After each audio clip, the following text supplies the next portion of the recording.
Hello everyone, welcome to our Center Map NEET YouTube channel. So இந்த ஷார்ட்ஸ்ல நம்ம NCERT ல இருக்க क्वेश्चंस தான் பார்க்க போறோம். ஓகேங்களா? So what are the components of the transport system in highly organized plants? So transport system பிளான்ஸ்ல என்னென்ன இருக்கும் அப்படின்னு கேக்குறாங்க. We all know that xylem and phloem இருப்பாங்க. xylem எதுக்குப்பா ஹெல்ப் பண்ணுவாங்க? வாட்டர் டிரான்ஸ்போர்ட்க்கு ஹெல்ப் பண்ணுவாங்க. Water and minerals.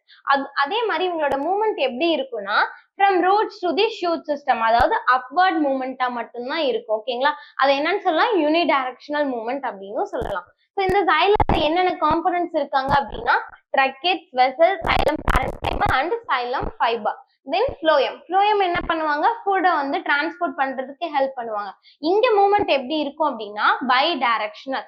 So both upward and downward movement will takes place. So இங்க என்னென்ன காம்பனன்ட்ஸ் இருக்காங்கன்னு பார்க்கலாம். Sieve tube, then companion cells, phloem parenchyma and phloem fiber. Thank you.